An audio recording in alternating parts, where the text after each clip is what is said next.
শাহীন জাতীয় বার্নের plastic surgeon ইনস্টিটিউটে আসা দগ্ধদের বিষয়ে আপনি কি জানতে পেরেছেন? চিকিৎসকরা কি জানিয়েছেন? নতুন করে কোনো ধরনের মৃত্যুর খবর কি আছে আপনার কাছে?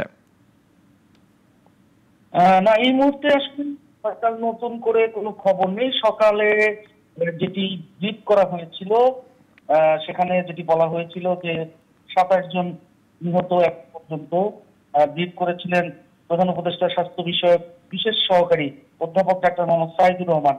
তিনি যেটি জানিয়েছিলেন যে এ পর্যন্ত ২৭ জনের মৃত্যু হয়েছে, তার মধ্যে ২৫ জন শিশু, একজন শিক্ষক, সেই সাথে একজন আমাদের যে পাইলট ছিলেন, যে বিধ্বস্ত বিমানের পাইলটও রয়েছে। সবকিছু মিলিয়ে বার্ন ইউনিটে প্রচুর মানুষের আগমন ঘটেছে। এখানে বিভিন্ন মানুষ, উৎসুক মানুষ এসেছে, মানুষ রক্ত দিতে এসেছে, আগ্রহীরা। এখানে আত্মীয় স্বজনরা রয়েছে, যদিও যারা ভিতরে রয়েছে তাদের আত্মীয় স্বজনরা গণমাধ্যমের সাথে কোনো কথা বলছে না সেভাবে। আর আমরা যেটি জানতে পেরেছি যে ২০টি মরদেহ কিন্তু এর মধ্যে হস্তান্তর হয়েছে, আর ৬টি মরদেহ এখন পর্যন্ত হস্তান্তর করা যায়নি, কারণ তাদের পরিচয় হয়নি।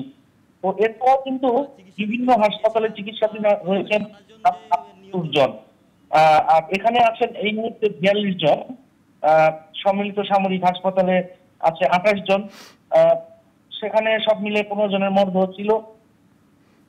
যে ৬টা পরিচয় পাওয়া যায়নি, সেই ৬ জন পরিচয়ের জন্য তারা বিভিন্নভাবে গণমাধ্যমের মাধ্যমে বা বিভিন্নভাবে ঘোষণা দিচ্ছেন যে যদি কারো নিখোঁজ শিশু থাকে তারা যেন এসে খোঁজ নেয় এবং এই মরদেহগুলো মানে তারা যেন শনাক্ত করে।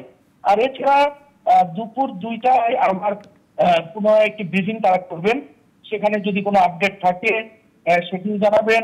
ঢাকা মেডিকেল কলেজে একজন মারা গেছে, সেখানে ৩ জন ভর্তি আছেন, ২ জন আইসিইউতে আছেন। এছাড়া ইউনাইটেড হাসপাতালে একজনের মরদেহ আনা হয়েছে। সব মিলে কিন্তু ২৭ জনই এখন পর্যন্ত। শাহীন, আপনি তো বার্ন ইনস্টিটিউটে আছেন, সেখানে আহত যারা তাদের চিকিৎসা কার্যক্রমে কতটুকু সবকিছু ঠিকঠাক চলছে কিনা, কোনো ধরনের সংকট কি দেখতে পাচ্ছেন? এই মুহূর্তে আসলে সেইভাবে কোনো সংকট আমরা দেখিনি। এখানে সবাই খুব সচেষ্ট, এবং বার্ন ইউনিটে গতকালকের ঘটনার পরে আমরা যেটি জেনেছি যে বার্ন ইউনিটের যে চিকিৎসকদের যে হোয়াটসঅ্যাপ গ্রুপ, সেই গ্রুপে জানানোর সাথে সাথে যে চিকিৎসক যেখানে ছিলেন সেখান থেকেই কিন্তু তারা চলে এসেছেন, এবং আমরা শুনেছি যে আরো যারা বাইরে ছিলেন, ছুটিতে ছিলেন, তারাও চলে এসেছেন।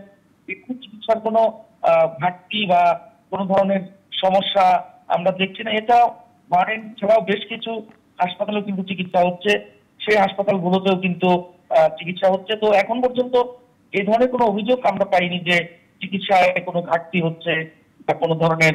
তো হাসপাতালের আমাদের যেটি জানিয়েছেন প্রধান উপদেষ্টা স্বাস্থ্য বিষয়ক সহকারী, যে সিঙ্গাপুর জেনারেল হাসপাতালের সাথে একটি সমঝোতা স্মারক করা আছে, তার ভিত্তিতে কারিগরি সহায়তার জন্য বাংলাদেশ থেকে অনুরোধ জানানো হয়েছে, কেস পাঠানো হয়েছে। এই মুহূর্তে সিঙ্গাপুরে নিযুক্ত বাংলাদেশের হাই কমিশনার সেই হাসপাতালে উপস্থিত আছেন। সেই হাসপাতালের চিকিৎসকরা কেস স্টাডি দেখে যদি মনে করেন কোনো বিশেষজ্ঞ চিকিৎসক পাঠাবেন, অথবা তাদের পরবর্তী অনুসারে পদক্ষেপ নেওয়া হবে। জি, হাসপাতাল উৎসুক জনতার কোন ধরনের ভিড় কি আপনি লক্ষ্য করছেন? গতকালকে আমরা যেমনটি দেখেছিলাম বিভিন্ন রাজনৈতিক ব্যক্তিত্ব সেখানে গিয়েছিলেন, এবং হাসপাতাল কর্তৃপক্ষ থেকে বা চিকিৎসকদের কাছ থেকে বারংবার বলা হচ্ছিল যেন ভিড় না করে, কারণ ইনফেকশন হতে পারে, কারণ তারা আগুনে পুড়ে দগ্ধ রোগী। এখন কেমন দেখছেন সেখানে? এখানে এই বিষয়টি কিন্তু আসলে কোনোভাবেই করা যাচ্ছে না, নিয়ন্ত্রণ করা যাচ্ছে না। হাসপাতালের বাইরে যদিও আইন শৃঙ্খলা রক্ষাকারী বাহিনী হাসপাতালের মূল ফটক তারা আটকে দিয়ে সেখানে অবস্থান নিয়েছে, শুধুমাত্র হাসপাতাল স্টাফ এবং রোগীদের আত্মীয় ছাড়া কাউকে প্রবেশ করতে দেওয়া হচ্ছে না, এমনকি গণমাধ্যমকেও ভেতরে প্রবেশ করতে দেওয়া হচ্ছে না। যখন ব্রিফিং করা হয় তখন শুধু গণমাধ্যমদের ডেকে নিয়ে ব্রিফিং করা হয়।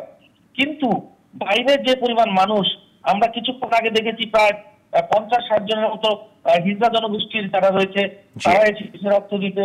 বিভিন্ন রাজনৈতিক দলের কর্মীরা সেখানে ভলান্টিয়ার হিসেবে রাস্তায় কাজ করতেছে। আরো মানুষ এসেছে, বাইরে একটি ক্যাম্প করা হয়েছে রক্তদানের জন্য। সেখানে আরো ১০০ জনেরও কম রক্তের প্রয়োজন, কিন্তু অনেক মানুষ কিন্তু রক্ত দিতে সেখানে এসছে। তো জি। এই অবস্থায় আসলে তারা অনুরোধ জানিয়েছেন যাতে হাসপাতালে বিশেষ করে জি, অনেক ধন্যবাদ না করা শাহিন হয়। আপনাকে। আপনি থাকুন, পরবর্তীতে নিশ্চয়ই আবারও যুক্ত হব। সহকর্মী সাইফুল শাহিন সরাসরি যুক্ত হয়ে জানাচ্ছিলেন আমাদেরকে